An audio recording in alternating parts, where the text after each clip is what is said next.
All right. I'll go ahead and get us started because I know we have a lot of ground to cover this evening. I want to welcome everyone to this Embracing Wholeness panel.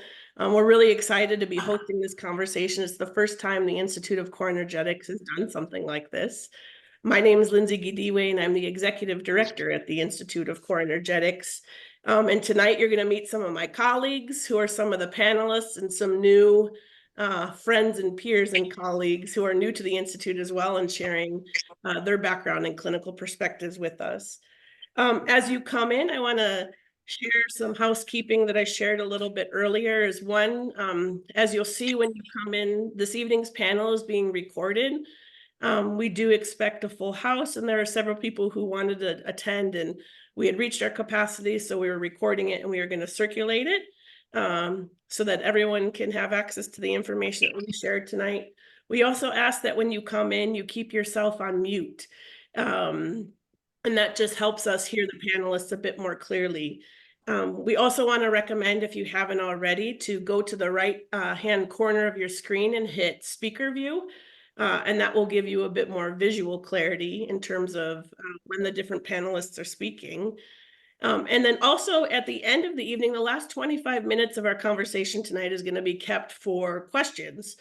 So what we'd ask you to do in the meantime is if something comes up, that you put your questions in the chat.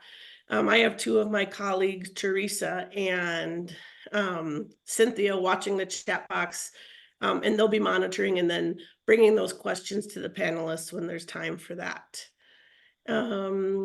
Teresa, I just want to check in with you quickly. Has Jim arrived yet? Yes. Yes. Great. Can you, I want to introduce you to Jim Johnston. He's the academic director at the panel, at the Institute of Core Energetics, and my partner in crime.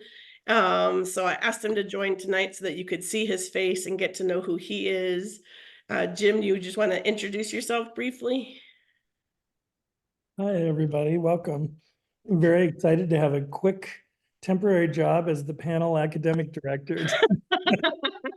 Thank you so much for coming, and I'm really, really excited to get to hear this conversation and just listen to the gifts that everybody is bringing. So lovely to see you all. And again, thank you so much for coming.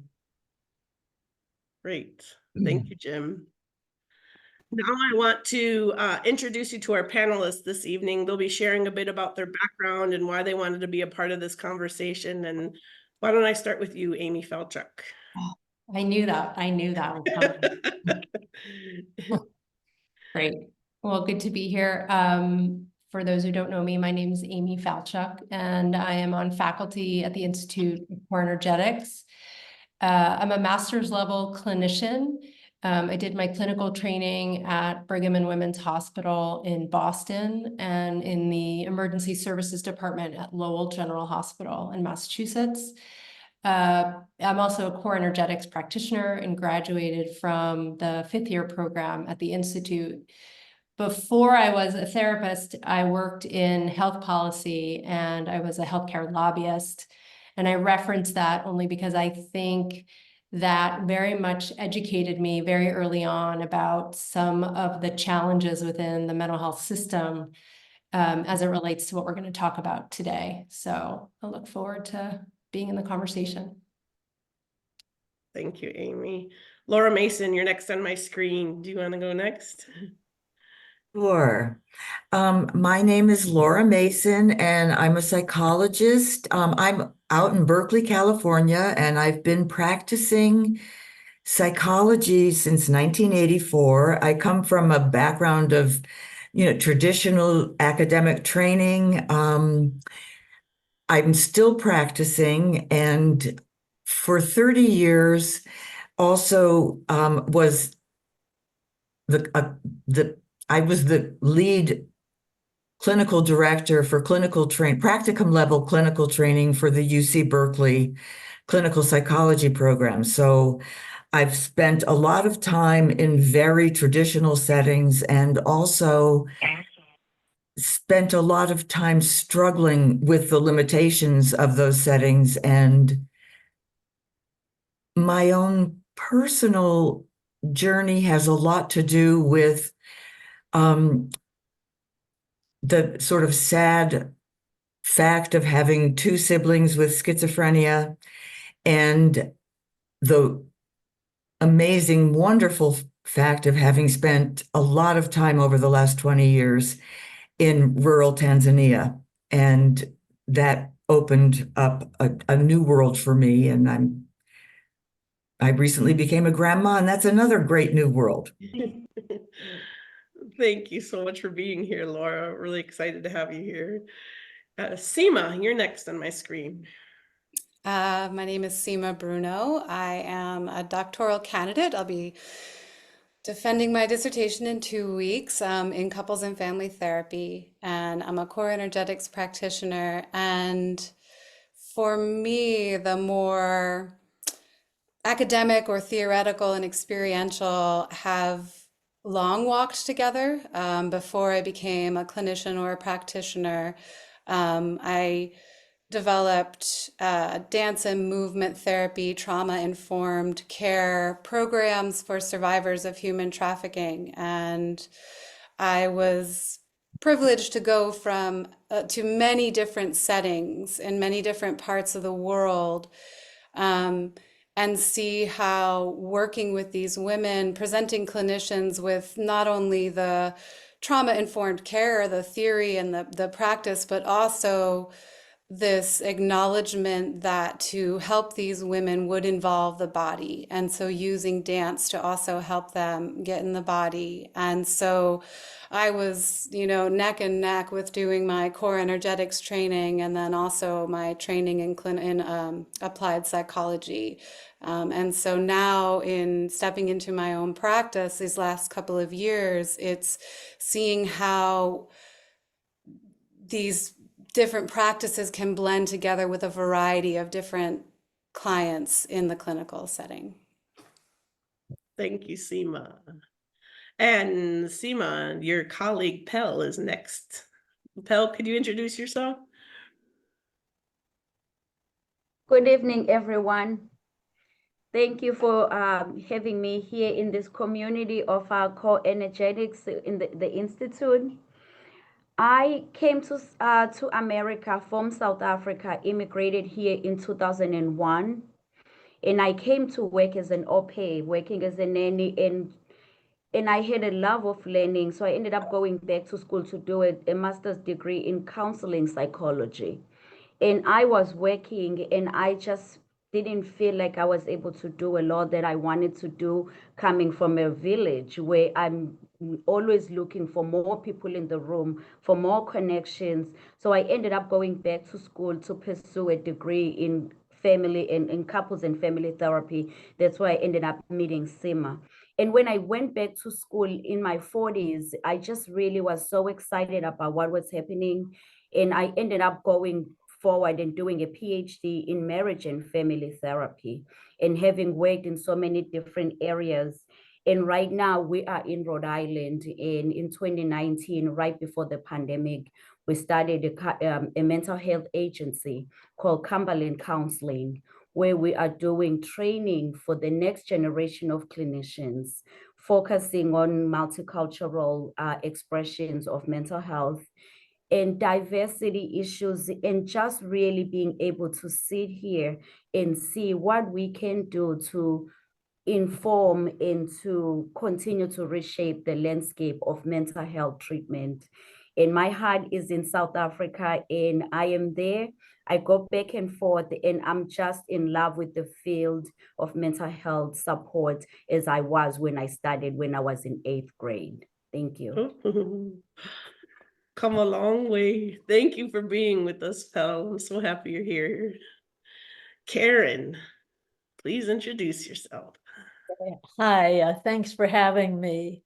I'm Karyne Wilner, and I'm a licensed psychologist, and I have practices in Connecticut and in Rhode Island. I was probably the first assistant director of core energetics. I was assistant director of the Institute from 1999 to 2011. And I also directed core energetics trainings in Australia and in Brazil for many years. And now those trainings have been taken over by people who live in those countries, which is great. I was a director of Drexel University's Counseling Center in the 1990s. And I also teach currently at Salve Regina University in the Holistic Counseling Department. And I will have a book published late fall by New Harbinger. And it's called, I'll put on my eyeglasses and tell you what it's called. I know it's called Releasing Anger for Women, but it's Releasing Toxic Anger for Women, Body-Based Practices to Transform Negative Thoughts, Soothe Stress, and Stay True to Yourself. That's the title, but New Harbinger keeps changing it, so I don't know what it will be when it comes out. Oh, so nice to have you here, Karyne. Thank you very much. Aimee Robbins, take the stage. Hi there, I'm Aimee Robbins. I am coming to you from the middle of the country, the Midwest, Chicago. I always say I'm like one of the lone I often feel like one of the lone people in the middle of the country that's talking about integrating traditional and more spiritual techniques, even though I know that's not the case, but sometimes it feels that way. So I'm a clinical psychologist. My training was primarily in community mental health until I started a private practice, and I've been in private practice for almost 20 years. As I've been in my practice, I've also had some really powerful spiritually transformative experiences that opened me up to thinking about my traditional training differently. And luckily at the time, I had a professor who was also interested in Indigenous healing practices and kind of on the side encouraged me to really explore some other modalities of treatment and healing, although it hasn't been until recently that I've felt like I could kind of openly share that as part of what I do. I'm also the director of mental health at a holistic wellness club in Chicago, which I think speaks to maybe the real kind of embracing of modalities coming together, because what we do is we have a traditional physician on staff, an energetic and Chinese medicine doctor, a naturopath, and registered dietitian, and myself, and yoga and meditation. So really incorporating all these different modalities. And we have case meetings and we talk about, what I see from a psychological perspective, what the doctor sees, what blood work looks like, what the Chinese medicine doctor experiences. So it's been a really exciting merger for me of all of these modalities, and really a true way of looking at a human as a whole person and not just the mind. And it's exciting, and I'm so thrilled to be here and so excited to be on this esteemed panel and to speak with all you who are here tonight. So thank you. Thank you for being with us. I'm very excited. Again, I just want to introduce myself. I'm Lindsay Ngidiwe. I'm the executive director at the Institute of Core Energetics, and we're just really happy to welcome you here this evening. We'll dive into our first question. So how about we start with you, Karyne? The first question we have is, where do the limitations of your methodology and the needs of your clients intersect? So that's an interesting question. At first, it was hard for me to kind of figure it out, but I think I have a couple of answers. Since my work is mainly at this point in my life, core energetics or energy psychology, and I work holistically, body, mind, spirit, and emotion, it covers a lot of areas. But what I really see is each person has to know what their own competencies are. So if you're in a field that covers so many things, there's still not every area you're going to be really good at. So you have to have a sense of where you need to work as a team and bring other people in. So if someone came to me with diet and weight problems, for example, I might work with the shadow side of their personality or their lower self and higher self, but I'm going to want them to do work with a nutritionist and other people. So that would be part of the team.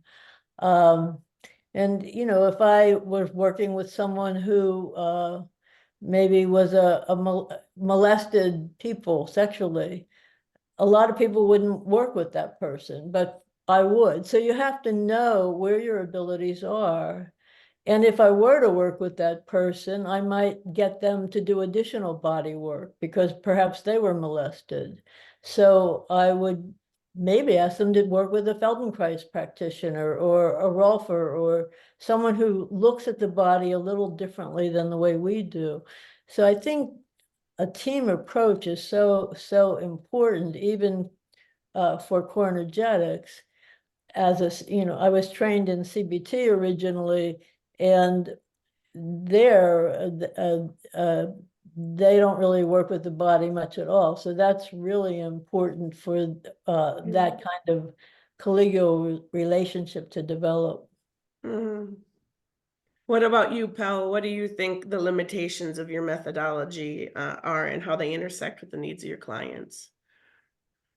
Thank you. This question had me thinking a lot, and as I was looking at what are the needs of my clients, and I found myself even saying, maybe I don't even know what the needs of my clients are because I work within the medical system. I have to see someone for 45 minutes when I feel that someone could benefit from sitting for 4 hours and just sitting and getting into what we need to be doing. So I end up doing a lot of different things. I do walk therapy. I can sit and pray with my clients. I do a lot of things and I'm bringing in from outside. And then I'm also in a place where I like to bring in family members to come in and support so that I can create a container outside of therapy. So one thing that I think about when I think about the limitations to what we are doing, I don't think that the client is at the center of the work. When we are working within the insurance framework, we are working within all these guidelines, and anything that you are doing and trying to touch, people are saying, do you have a license in that? Do you have a certification in that? Who are liability issues and everything? I have been finding out that we are in a position where we are primed to be practicing from a place of fear. And we're not really sitting with people's stories and really holding them and going forward. And one of the main things that we are doing right now with Cumberland Counseling is that we are training and bringing in interns and bringing in people with different experiences and trying to find out what do the community need. So I feel like the conversation is bigger. I don't think the clients are even putting into any of the conversations that the traditional medical model in the mental health field is working towards. And I feel like we have to start from scratch. I see a lot of progress in the last 20 years I've been here in America, but the change is very slow. I see shaking heads. Aimee Falchuk, I don't know if you want to chime in now.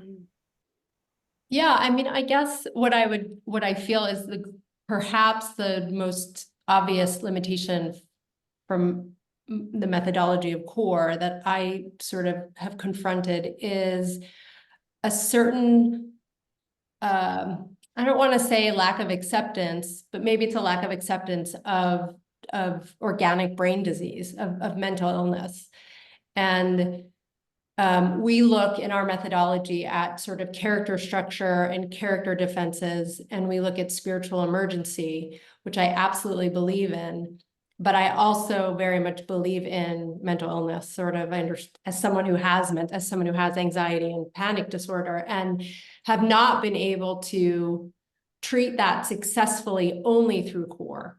I have needed medication or have needed more traditional medical model approaches. And I have felt almost like, I think one client said to me, I feel like a kid managing two divorced parents where neither parent wants to talk to each other. And so if you go to the medical model, there's a stigma around less traditional approaches. And if you go to less traditional approaches, there's a stigma around the medical model. And so you're left in the middle going, I hope it's okay that I'm choosing both. And a client should not be in that position to feel like they have to choose between one or the other. That seems counterintuitive to healing and to getting the best care. So I guess my answer would be, I think that we could do a better job of further educating ourselves and better understanding sort of organic brain disease and understanding the neuroscience so that we can play better with the other team. And I would say the same thing to the other team. I don't know who the teams are, but I make that same argument on the other side. And then I just think the second limitation is that I think we've internalized our own marginalization in a way that we haven't collected the data needed to demonstrate how legitimate and amazing our work is. And so by not playing in the sandbox, we've sort of further isolated ourselves. And so I think we could do a better job of collecting the data that we need in order to demonstrate value. What about you, Laura Mason?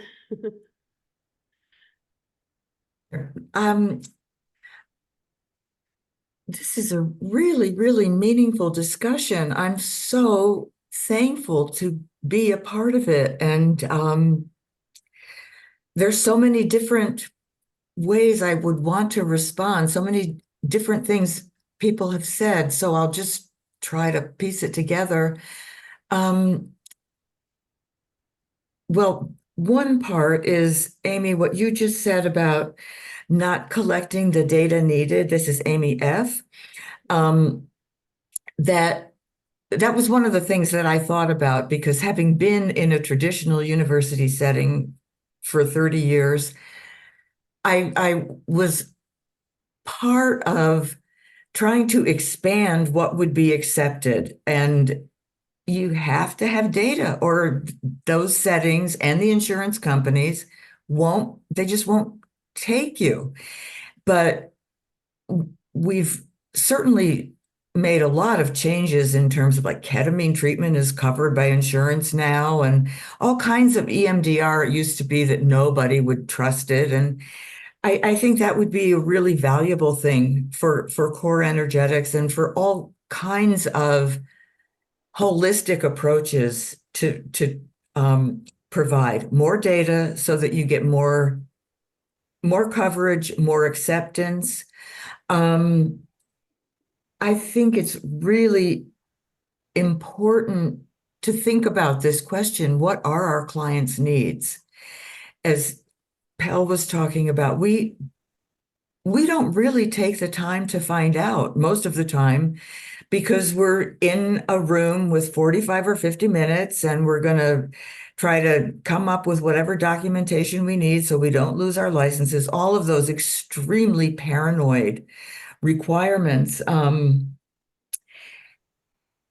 I have been fortunate because I started practicing in the early 80s, back in the days where you did not keep records and you would rather go to jail than share anything about a client's. There's this confidentiality. We're like, as confidential as priesthood. We should be not sharing information ever. And so I never got I guess this is being recorded, but paperwork and proper notes, to me, as a professor and as a clinician, that is, you have to do it, but it would be very painful if that's how you thought about the people, the families that you were working with.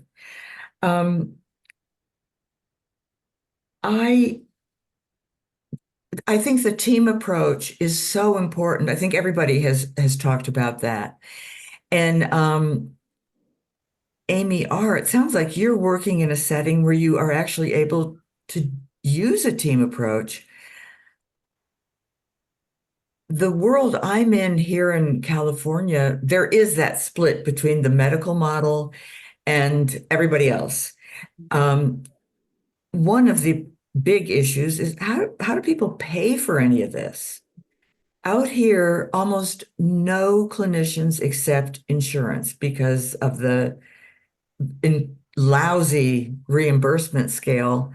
So that's one of the things that I've been concerned about. And when I was at the university, I ran a community clinic where all the students got their practicum level training, where we were working with homeless people in their cars. We were charging $3 for a full neuropsych exam. Mhm. I retired early because the university said they wanted to have a boutique clinic. Anyway, that's a little bit of my.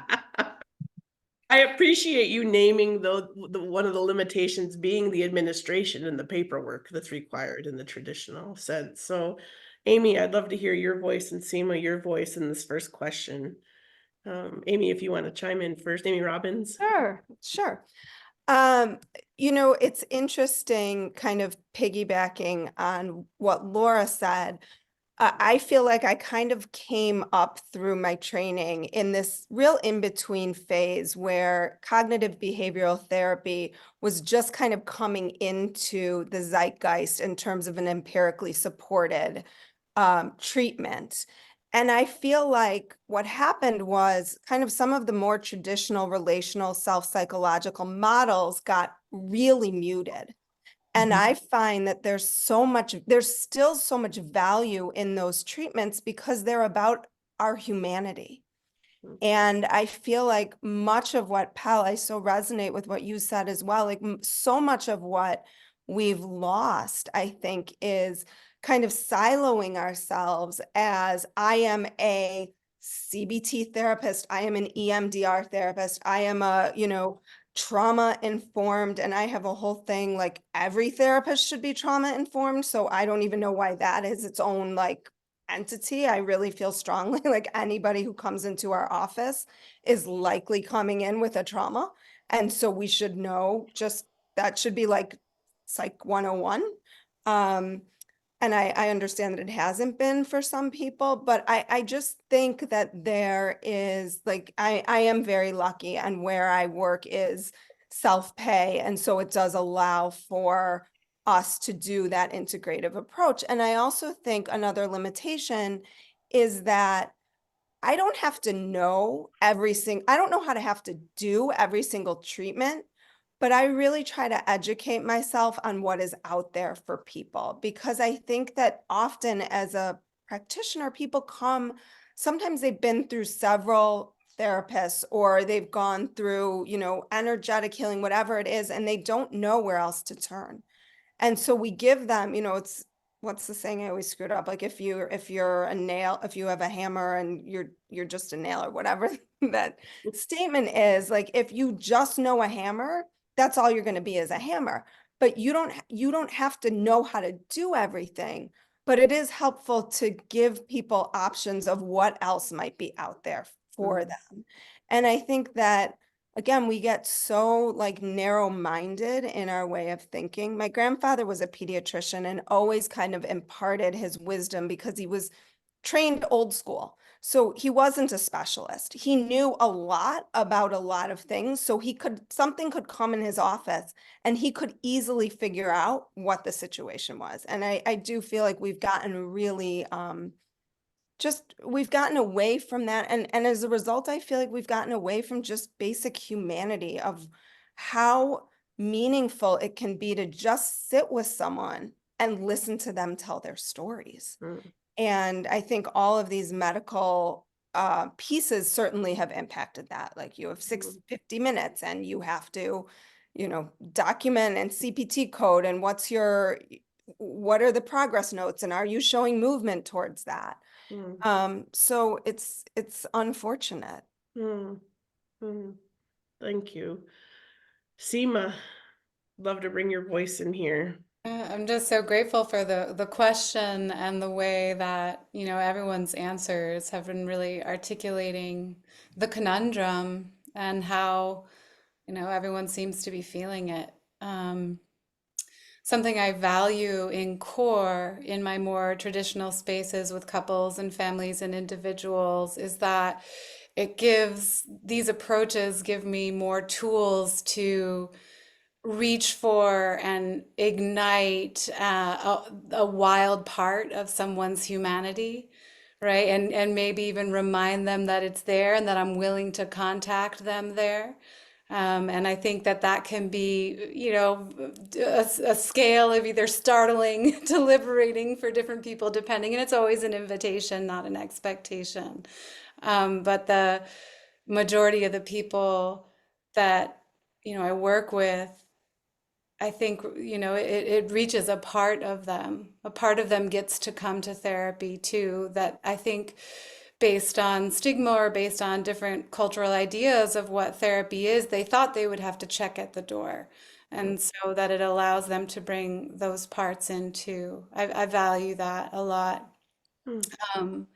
In I really liked what you were saying, the picture you were using, Aimee, of when some of these more body-based psychotherapies and other alternative modalities, specifically body-based psychotherapy and core energetics, took themselves out of the sandbox.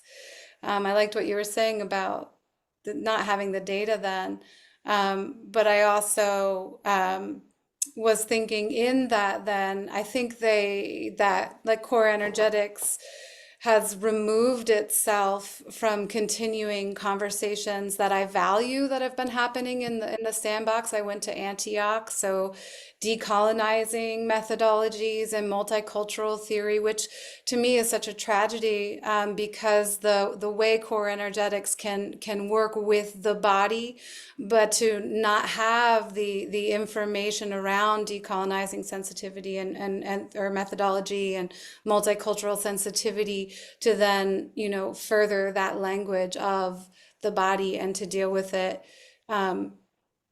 with sensitivity and systemic awareness. And that's another place I feel a limitation of core energetics too, is that the body of the system, there's not a lot of interventions or ways of framing and thinking about the body of the system. So how do we work with the family, but not only the family, but the neighborhood the family is located in, and you know, the jobs and the lineage and the ancestry and the environment and the money and the race and all the things that the bodies are located in the broader body of the system. I think that the merging of the two, you know, could be a beautiful marriage in the ways. And I did have one other thought too, you know, like in the around the ethics and the insurance, it's such a pain and it's so rigid and it's out of control. It is like, it's just gone way too overboard. And yet it may be a response to some of the unethical behavior that happened when accessing wild humanity and justification of how maybe eroticism was at play or things like that. So I think there's a further conversation to have there too, of like, how do we have an ethical agreement and maintain that in our broader field without it becoming this capitalistic, rigid, you know, bull shenanigans. Yeah. I think, can I just say one thing to that? Because I think that, yes, I think that's right. Or I could be right. And I do think, and this goes to some of the later questions about like, why isn't there collaboration? I do think that there's like some level of competition, like scope of practice that has sort of pitted providers against one another. And so, you know, they can look at sort of our world and see us as a threat, or we can see their world as a threat based on basic just scope of practice and what gets reimbursed and what gets credentialed and what doesn't. And that setup of like pitting people of providers against each other, the only person that hurts ultimately is the client who can't access the system. So I think that there's that's a piece of it as well, as the sort of like system that's been set up that pits providers against one another and systems against one another. I think that's in the mix.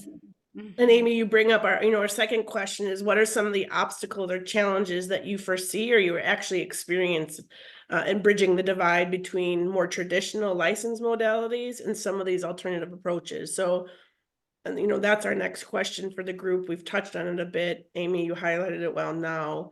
Pel, I'm wondering if we could hear from you again about some of the challenges or obstacles you foresee or you experience when trying to bridge the divide. I really like this question because I feel strongly now being here. I don't know much about co-energetics. I've always known Sema doing this work and I love it. And we talk about it every week together in person. And I just, we are finally just scratching the surface of what this is. And one thing that has been coming up, and I love that we've touched on it, we're touching on the ethical practice. Because when I was getting trained many years ago in South Africa in psychology and walking around, they were saying spirituality, no, check it at the door. No touching, nothing like that. So one of the questions that come up for me is Aimee F is talking about not playing in the sandbox, sometimes not having the data and putting it all in. Maybe we'll find out more from Dr. Karyne's book when it comes out about what that's going to look like, because we want to find out first about what happens in the co-energetics. We need to hear more about that so that as we are opening up the framework to really integrate, we need to be having these conversations and having the excitement and feeling the hunger of going out and collecting information, because that's something that we can do. Most of us are scholars and we all can collaborate and come up together with the best practices and guidelines and put that together as research and put it up front, because I think it might have been Laura who talked about the fact that EMDRs and brain spotting and all of those things are finally getting to be reimbursed. Things like IFS are getting in the conversation because they're pushing for conversation. Polyvagal theory, things like that are starting to be in the conversation, and we need to be in the conversation about the body. And more as I'm learning about the brain, which is what I got into psychology for, was my love of the brain, and understanding that some of the information that happened when we were growing up and we were children, we cannot access it through talk, we cannot access it through thought, because it's held implicit in our bodies. Those are all the things we need to be talking about, but we need to know what the ethics and who's going to be protecting us when someone says, you touched me, you did this in the room, what was happening. And also one other thing that I think about is, what is the informed consent going to look like? Not that I'm the police for all the insurances, I don't care about that, but what is the informed consent going to look like of talking about that? Are we going to find out if someone can physically move? As I'm saying that, I'm thinking about all the walk and talk therapy that I do and all the yoga things that I do. I'm saying, okay, I'm not actually practicing that myself. So those are all the questions that I think about as we are starting to really open up the spaces to talk about this. And I would love to be more involved in continuing these conversations. I'm feeling very fired up. Great. And Karyne, maybe you could chime in well here, because you've held both caps for so long, about, when you're trying to merge them, some of the challenges you've I've experienced. been through a lot. The one thing I do want to say is I've always taken insurance, and I always will, because it's important to me to work with every part of the population, not just people who can afford therapy and pay on their own. And I've never had any problems with insurance companies. I don't write core energetics on forms, but there's always room for the body, just in terms of meditation and mindfulness. And I don't see it as a big problem. And case notes, how many notes they want? They want a sentence or two about a session. So that's kind of not, but the limitations I see are for the clinical population have to do with financial and education and readiness. So clinicians have to put their kids through school, and so income's important to them. And the issue is when they refer out, let's say, to a body therapist or someone who does more core-energetic kinds of things, the transference can switch, and they know that they can refer someone who will think they like the other person better, and they've lost a client. So it's really important for alternative people to not take clients and make sure they're working with as a team with the original person that refers to them. So that's one limitation. The other limitation financially is that clinicians kind of know what their clients can afford. And if the client's paying their copay or even for a while their deductible, or they're not going to be able to afford the acupuncture or whatever other things might be very helpful to them. So there's often the thought, well, they need therapy right now, so this is what they're getting. And then, you know, as they graduate, I can suggest some of these other possibilities. So there's that kind of concern in the clinical population. The other is readiness. Sometimes a lot of people that come into talk therapy, which is what a lot of clinicians do, although that more are bringing meditation and mindfulness into their practices, but and even yoga therapy. But the clients often, it's a stretch for them to come for talk therapy, let alone, you know, we suggest some of these alternative methods to them, believing that will really help. And you know, it's too awkward to them too soon. So there is a client education that has to take place. Mm. And then the other thing is therapist education. As an instructor or teacher at Selve, for example, which is a holistic training program, but still we teach our students they can do teamwork, but we teach them to do it with psychiatrists and the patient's medical doctors. So we don't talk about, even though these people do get in their curriculum, they do get experience with body therapies, we don't talk about teaming with body therapists. So I think this is something that could really change in education if, you know, and those of us who teach really need to bring this into the university settings. So those are a few things about that. I just want to say that when I started in practice, I didn't have a license, and I had a master's degree. I was in Pennsylvania, and I started working, as many of our people do, without insurance. And I was able to build a practice by really working very hard, but doing a lot of things, you know, speeches and presentations at synagogues, Ys, temples, men's groups even. I went anywhere they would have me, to be honest. Also, I made contact with people who were licensed, working in the same building, having an office nearby, having lunch together.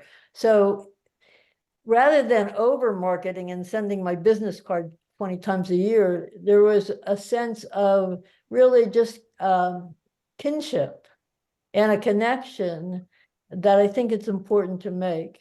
And in Cornergetics, and this is partly my fault, because during my tenure, we put a lot of emphasis on community. Well, we have built such a cohesive community that our people don't go outside of it enough to connect with other clinical groups and other even body therapists. So now I'm at a place, I'm older and more experienced, that I'd like to change that somehow. So I don't know how to do it, but there's what I have to say. Thank you. Laura, how about you? What were some of the limitations you experienced at Berkeley or still do? Well, and my clinical practice has always been a private practice, and there, like Karyne, I was one of the people who would accept insurance, because how would people, or ordinary people, be able to afford psychotherapy? And I've always had a sliding scale. So I think this question of competition has been a very big one. I don't know if that's just the Bay Area, but you know, there are all these different groups. There's the CBT people, and there's the DBT people and the acceptance people, and then there's millions of splinter groups of psychodynamic this and that. And Building a larger community where people communicate across silo there are very few people that want to do that, as far as I know. And I think it is because of this feeling of you've got to hold on to your group and your expertise. And so there's these challenges of competition and community, building a community across lines. There is one group called the Society for the Exploration of Psychotherapy Integration. It's one of the APA divisions, and I always found them really interesting, and going to their conferences very valuable.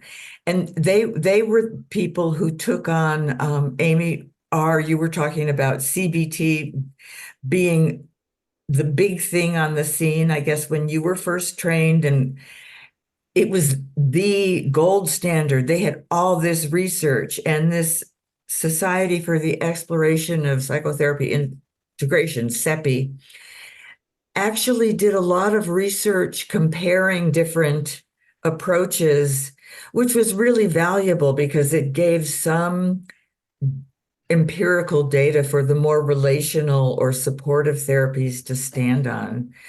I'm sort of rambling, but I guess what I'm saying is building relationships outside of one's own identity is important. Money is really important because as clinicians, we do need to make a living, but we also our clients need to be able to afford us. And that has to do with the system that we're embedded in, that is, I guess a number of people have talked about it in terms of capitalism or the healthcare industry, the insurance companies. It's very toxic. It's not client-centered, and it's not clinician-friendly. But that's a whole big political issue. I don't know. Yeah, that's a whole. And then I really appreciated, Karyne, what you said about client readiness, because that's the bottom line.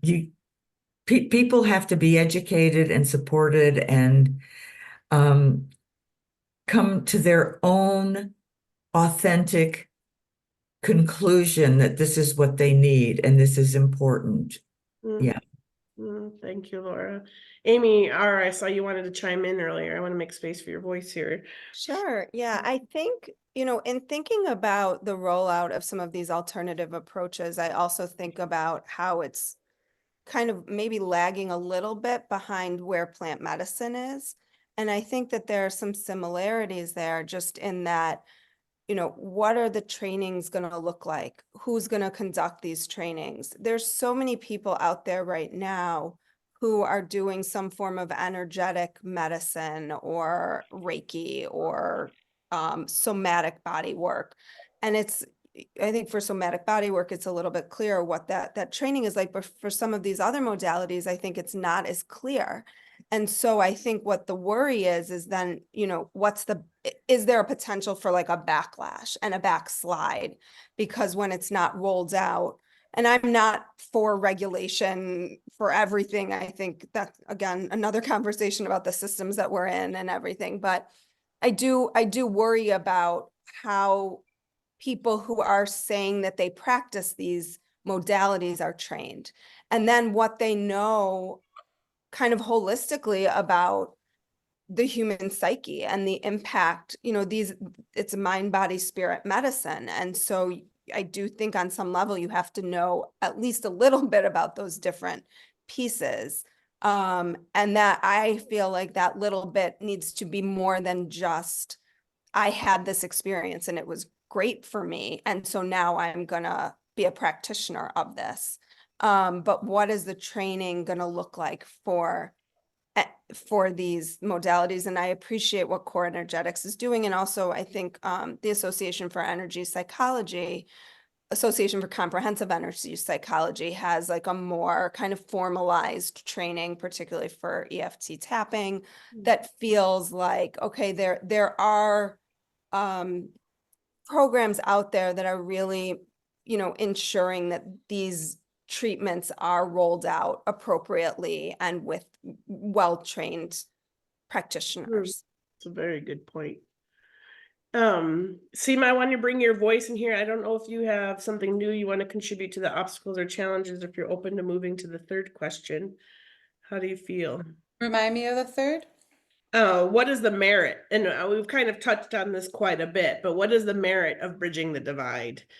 And again, I think this is woven itself throughout the conversation. So Yeah, again, I can go to that. okay, great. Because part of what I was thinking about was the what's lost in some of the competition that's been spoken about. I think is some of the aspects of client-centered therapy that respect the innate wisdom of the client. And I think that part of what I appreciate about core energetics is that it has a language, you know, built into the modality that respects and interventions that highlight our emphasis of respecting the innate wisdom of our clients. And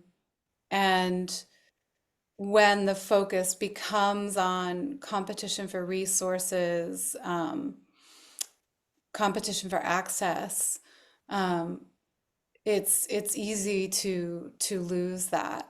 And it may actually lead to something you were saying, Karyne, was about the insularity that some of these siloed factions have kind of maybe girded themselves with, or just come to. You know, it speaks to the just kind of that broader mistrust of not being able to turn outward and trust the world and trust the systems. And I just wanted to share, I also did my undergrad and graduate at Goddard College, and it's a self-designed study program. And one of the first things they ask you, you know, as you're figuring out what you want to do, what your master's degree to be in, you know, in specifics, is they ask, who is your community? Who would you identify as your community? Where is it? What are their needs? What are the gifts that you bring? Where can those be a match for each other? And then, okay, build your career from that, right? So there's initially from that training program, rather than there's still a lot of, you know, school spirit we're facing in, but there's still there from the get-go, there's this turned out place of like, who's your community and what do they need? And I think that could help out someone with some of the siloing and competition, and also help out some of the insularity that can happen in these individual factions, such as core energetics. I've referenced that quite a bit recently, the posturing ourselves outward. So it's a theme. Aimee Falchuk, I was wondering what you had to say about the merit of bridging the divide and being in both worlds. You know, in some way, like the medical model is really good at treating symptoms and treating illness. And there's something about our model, which is really almost preventative. Right? If you look at some of the indicators for what drives mental illness or drives suffering, it's things like loneliness, it's things like isolation, among other things. And there's a way in which I think our work plays on all levels of being that allow us to tap into some of the kind of predictors of health and wellness in a way that I think the medical model doesn't do. I think they're very much designed to treat illness, like something's wrong, treat it, right? I think more and more they're sort of engaging in the preventative world, but we play in that space. And so I think that there's like a real opportunity for us in bridging these gaps to sort of complete the puzzle, complete the picture. You know, in what ways do we represent sort of before illness, right? Or before struggle or before pain, and sort of deal with pain sort of and struggling in our modality, and then work with the medical model that can touch on the places that we can't.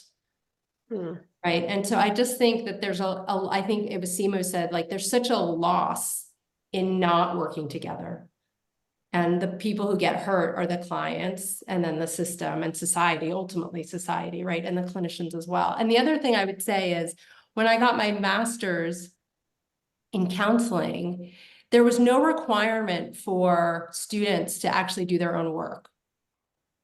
And what I really appreciate about core energetics is that you are required as a student to do a lot of your own personal work.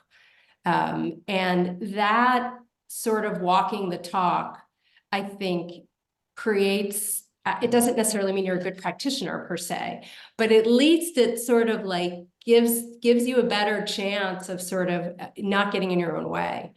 And so I think that there's lots of things we could also teach, sort of the more clinical approaches around your own personal process and the value of that in terms of the kind of practitioner you can become or clinician you can become.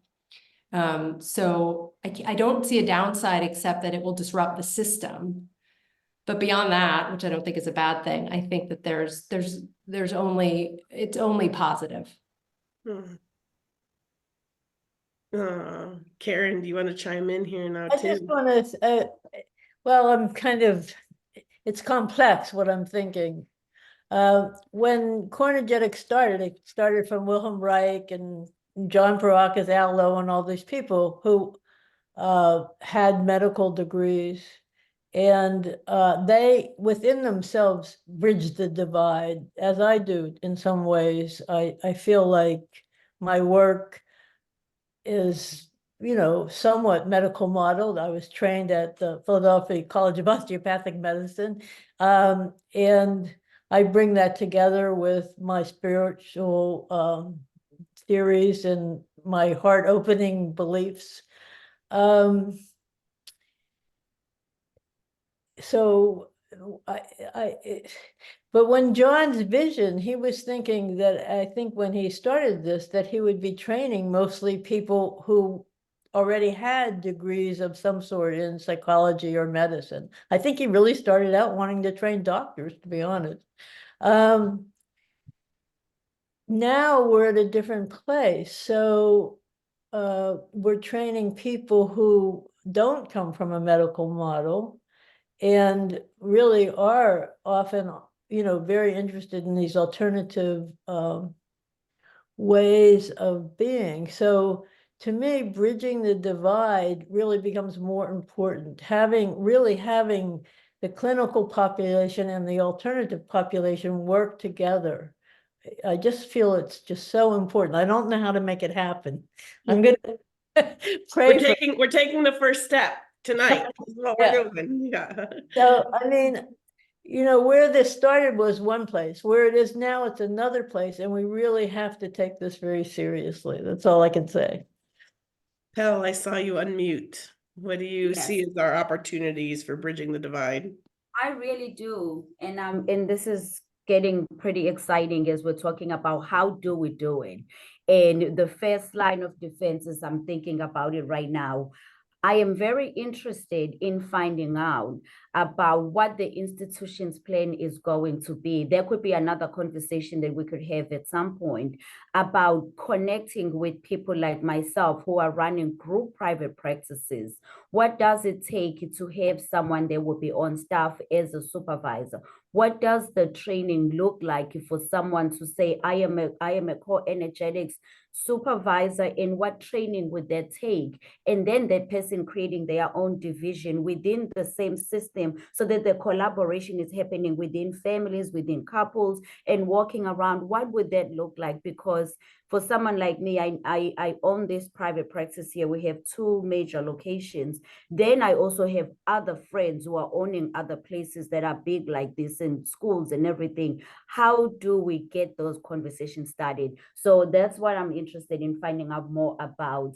And that's a question that I'm putting out there for the future. What does it look like to get a certificate in core energetics? What does it look like to rise to the occasion of being a supervisor, so that we can actually be in a position to spread the word about this important work, because this is important.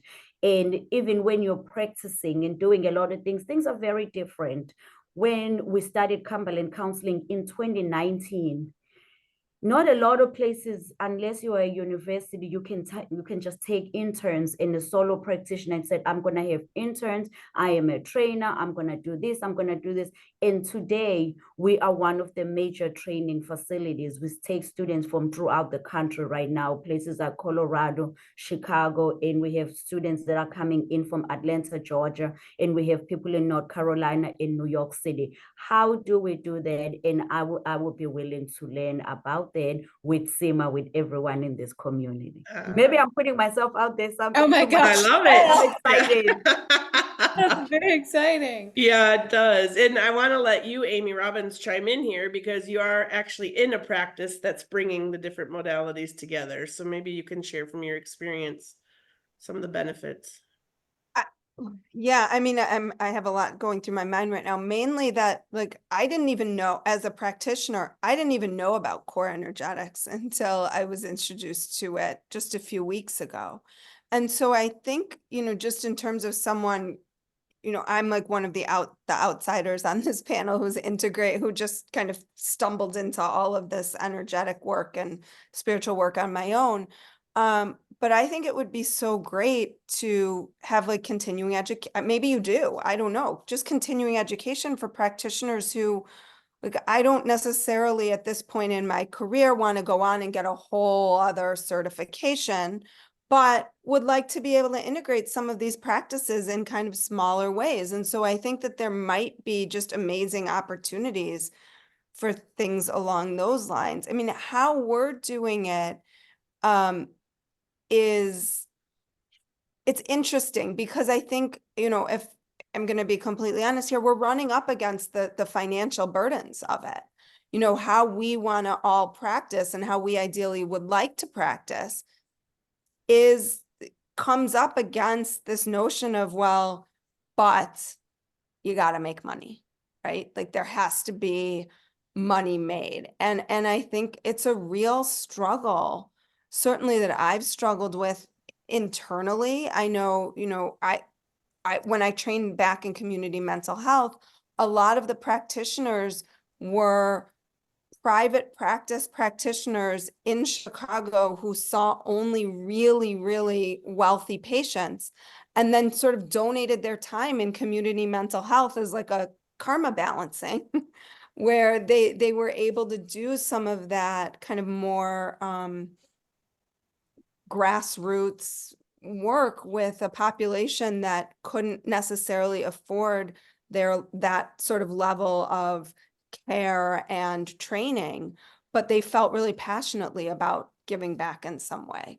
So, I mean, I feel like I'm not necessarily answering the question. I'm looking at the question right here.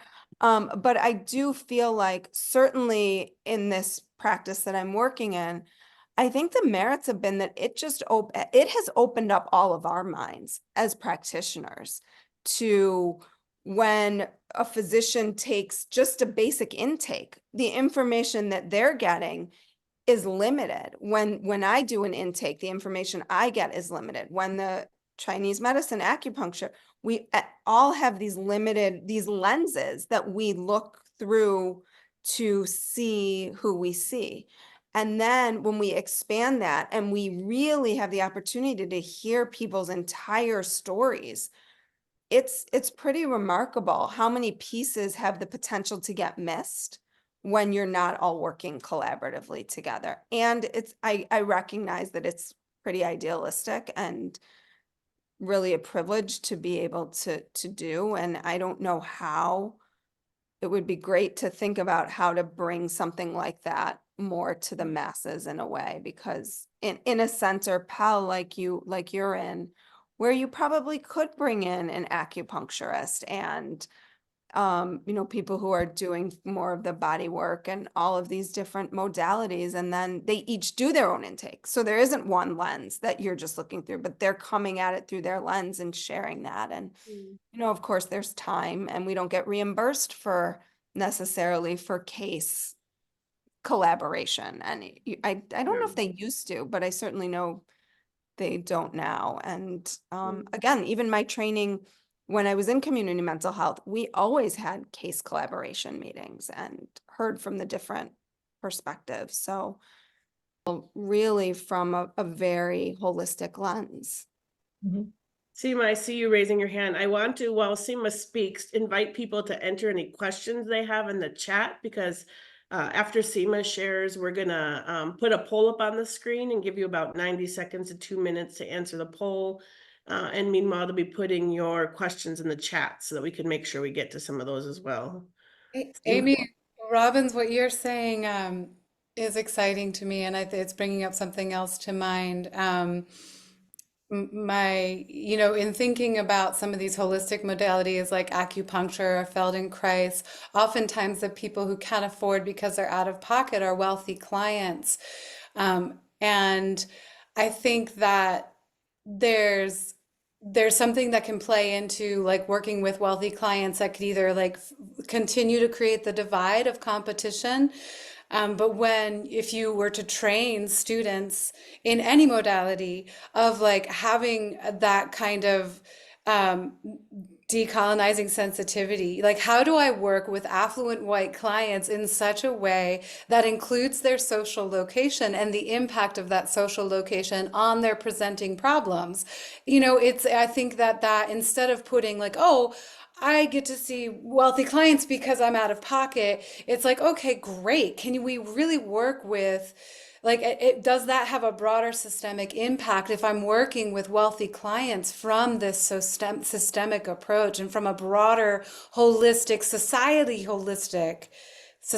holistic healing lens? I think is another place where maybe some of that coming together could benefit as well. Can I say one thing real fast? Sure, Laura, yeah. Just what I'm thinking of as we're talking is more training clinics, because then you can have interns who are benefiting from top-notch supervision, top-notch training, providing services at a sliding scale. It doesn't have to be, poor people. It can be anybody. But I think this is a really important piece of things, that making things more accessible is possible through training. And also, I really like this point, Aimee R., about having money doesn't mean you don't have terrible pain. Yeah. Thank you. Thank you all so much. And like I said, we want to take 90 seconds, 2 minutes to have you answer a few questions. Everyone who's here listening and watching, I'm going to put a poll up. So if you can be answering the questions, you should see it pop right up on your screen. Does everyone see it there? No. Teresa, do you mind chiming in and walking them through how to find the poll if it had it automatically popped up? Yeah, there should be a poll in your more bottom screen, your more button, polls and quizzes. So if you go down to the bottom of your screen, or you find the 3 buttons with the more, you hit more, you're going to see something that says polls and quizzes. You highlight polls and quizzes and the poll should pop up. What if you don't have the 3 dots? I don't have more either. Okay. You know what? Let's not stress about this. What we'll do is we will send you this poll via email tomorrow. I think in the meantime, what I'd love to do is just create opportunity for questions. We don't have any currently in the chat now. Maybe we could use the chat for questions. My more button just gives me options for captions. But Okay. could we use the chat room for questions? Yep, absolutely. So that's what we're hoping to do. So don't worry about the poll. We will send that via email. Now we'd like to open the floor. We've got about 15 minutes left for you. And if you have someone specific you'd like to ask your question to, go ahead and put their name before your question.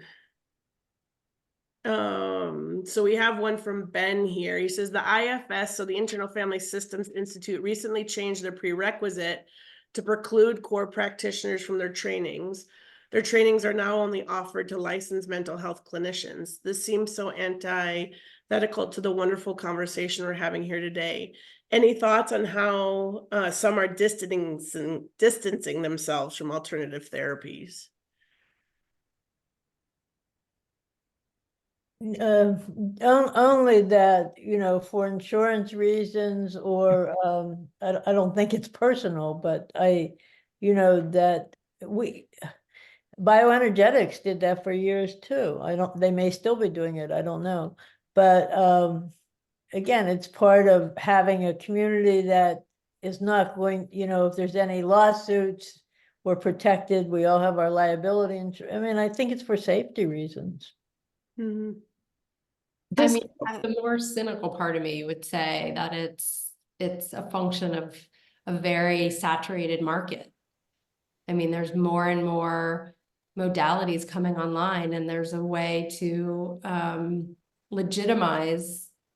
I mean, again, this is a cynical mind. I can't say this is the case, but like in a market where you only have so much to take from, like you're going to come up with ways to sort of slice the pie in a certain way that sort of is going to benefit you. And having licensed clinicians in your school or in your modality legitimizes it, right, in such a way that so I would be curious from that lens of whether it's sort of like a marketplace thing rather than, I mean, in addition to a safety issue or an ethics issue, or I would want to throw that in there. Probably both, you're right. And so does core energetics give a license? I don't know. I'm one of the outside. No. People become practitioners, so certified practitioners at the end of the 4-year program. We do have our internal ethics systems and panels, and we work collaboratively with the other institutes. And I think along this same line, Jim asks the question, and this is for you, Laura and Aimee and Pel, how do those of you who are licensed feel about collaborating with practitioners not from the mainstream therapist community? I feel fine about it. I feel completely fine about it, and I actually welcome it, because here we have dance movement therapists, and they are in school, of course, but we also are trying to get into the space of doing healing circles and things like that. Like I said, if there was a way to build that supervision structure and really start to work on that, I feel like I've been someone that has had the courage to really just practice the way I see fit, because I feel like I'm so encompassed by all these rules and the laws and all the stuff. I'm doing what I can, but then I'm also excited about providing healing the way that the community receives it. I think it's very important. Becky asks a follow-up question that I think tells well off this. And again, I think this is Laura and Aimee and Pel for you. What strategies have you seen to approach potential collaborators that help build the spirit of collaboration? Or how would you individually like to be approached by someone who's from an alternative practice? What value proposition or monetary structure, referrals, et cetera, would be attractive? So when I was real sense. Laura. When I was running the clinic at UC Berkeley, I was always looking for practicum placements that would give interns different experiences. We placed interns with Native American healing circles, and so one way to do this is find programs. This is a problem. It's got other limitations, but if you approach traditional programs that offer licenses and all of that, and say you're a setting that would be available for a practicum or an externship, that's one way to go, but that doesn't mean that you're giving a license yourself. So that's a limitation for you as an institute. Does that make sense? Yeah. I'd like to answer this question, even though, I mean, for me, there's things I just don't want to do. Like if someone said, I'm going to do a core energetics exercise group, I would be so happy to refer my clients to that, you know, whether it was online or, or, you know, in person. There, or someone, there's, if people have certain specialties as, like right now, the mushrooms and all that stuff is very strong. In fact, tomorrow I'm going to a lecture by the Rhode Island Psychological Association on how to use psychedelic and all this stuff in our practices. So if people have specialties and I don't want to do it, and I feel like there's a real need in my clients, I'm definitely going to team up with that person in some way, because, you know, so I think that the practitioners need to develop where they're competent and then let people know about it. I would say also that there's some way, going back to what I said earlier about some kind of internalized sort of marginalization within more holistic approaches. Like there's something we as a community need to do in terms of not seeing ourselves as less than. There's a way in which you hear license and you hear masters and you think, oh my God, they must know something that I don't, or they have a credibility I don't have, or they, and I get it, having been in both, like I get that, and it doesn't make it true. And so I think there's something that we as sort of more, I don't even the language feels weird, holistic, alternative. It doesn't feel holistic or alternative to me. It feels right.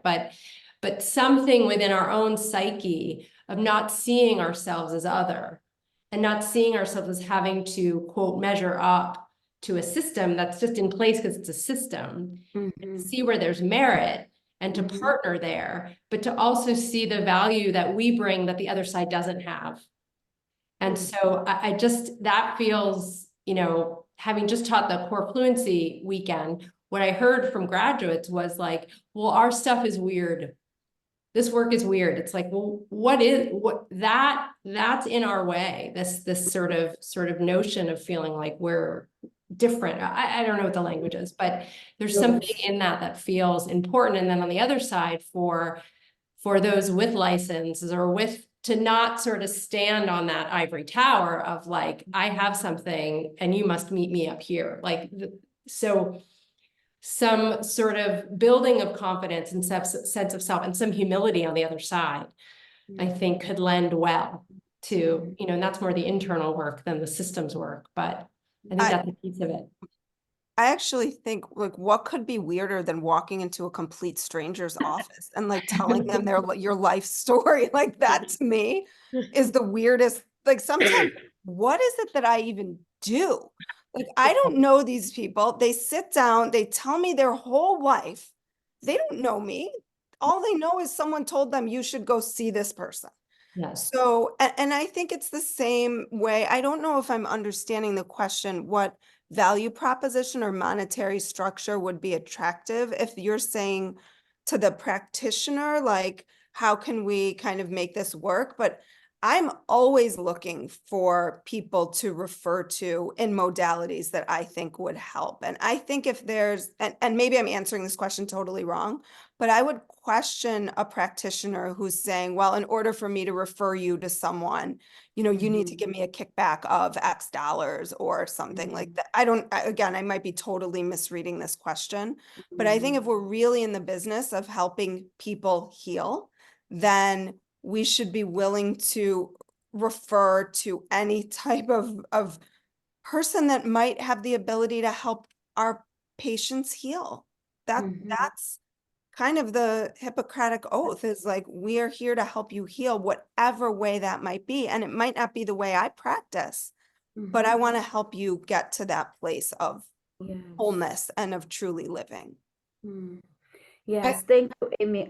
Before we finish, what I was also thinking is that as Aimee F is saying, the people that maybe might be in their class, maybe the core weekend or anything like that, they are already making themselves feel less than and saying, oh, our stuff is weird. It makes me think and saying, there is a certificate here that people get.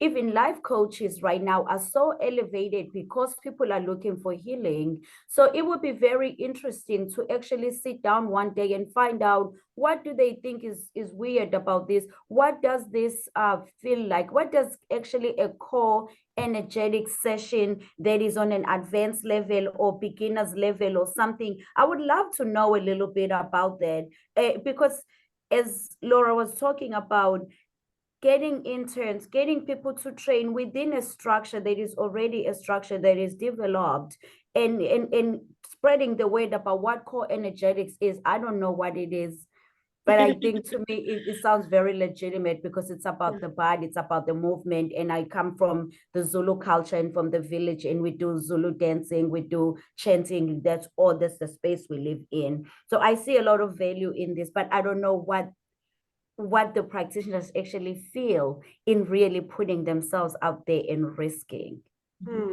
Could I say something quickly? Just Sure. on, And then Jim, who is our academic director, said he'd like to offer something. So I think it'd be a great way to kind of pull it to closure. So Sema, and then Jim, I'll call you in.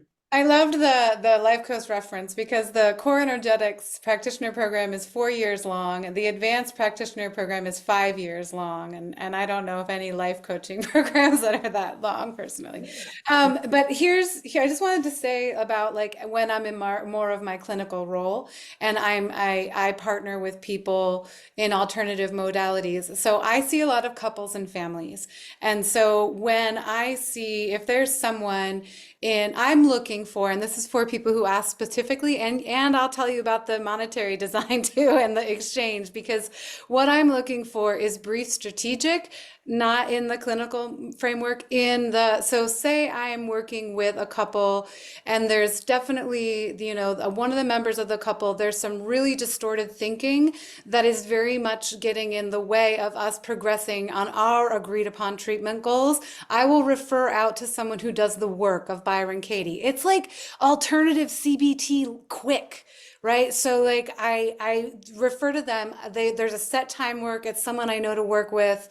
We come up with a frame of money that the people can still keep doing couples or family therapy and the Byron Katie, the work. And then another thing is when I'm working with a couple and a family, and someone has trauma, I will refer them to brief strategic EMDR, very focused EMDR, so they can work on the critical event. And so it can still fit in the framework of my treatment goals or that I've developed with the client, the treatment goals and the treatment planning. As a core energetics practitioner, what I would like is clinicians to know enough about what core energetics is that you can see when you're working with a family or a client or a couple in the room, that you can see some armoring. You can see the way that their body is getting in the way of your treatment plan progressing, and that you can send them to me for a group or for some brief strategic that I can work with them on some of their armoring and developing a language, and we can talk to each other and like talk about how it fits in, get a release of information, and then I can send them back to you so that they can progress in the treatment plan that you have for them as well. That was wonderful. Thank you, Sema.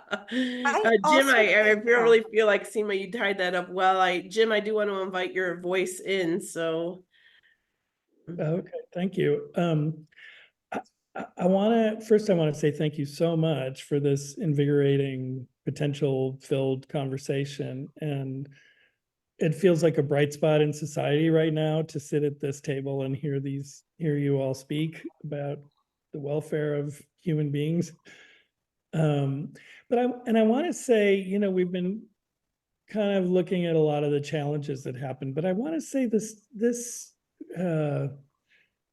working together isn't so isn't as fraught as we may feel it is sometimes. I mean, when I've been in practice for around 18 years now, I think, and very early out of the game, I had a client referred to me who had been hospitalized for 9 months for being depressed and being suicidal. And I was scared to death to work with him. I don't have a clinical background. I stumbled into the work by accident. It healed me and changed my life in ways that I knew I wanted to be a practitioner.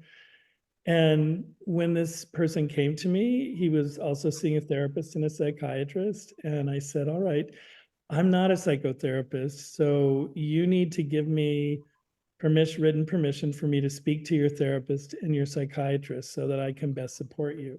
We worked together for years, and there at one point, his therapist called me, his psychologist he was working with, and said, you know, so-and-so, I think it's better that they just work with you right now because they've gotten what I can do, and now they can work with you and solo. And then a couple years later, there were some things going on that I sensed were a little funny, and his psychiatrist and I were able to collaborate. And it turned out that his medication was adjusted in several ways, and that's happened more than once in my career so far. So it's not. I just want to say my experience hasn't been that it's so that there's such a big bridge to gap always.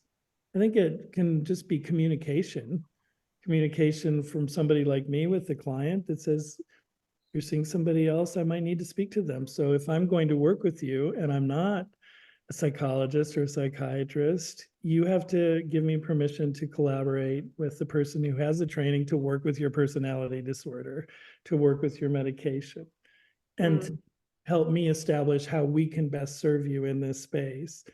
So it is possible. I've lived it. And I think what I love here are the ideas of how we can make it bigger and not just little isolated incidents of that, but abroad. But And I'm really pleased to just end on that hopeful note. You know, it is possible. There's so much opportunity here. I think we started with the restriction and the things that get in the way, but I feel like we're ending with, in core sense, instead of contraction and openness to what's in front of us. So I want to thank you, Aimee and Karyne and Laura and Sema and Pel for being here this evening. And for everyone else, we will be circulating the recording so that you can have access to this. And yeah, more to come. Watch this space, I like to say. So thank you all so much for being here. Thank you. Great, Jim. Thank you, everyone. Thank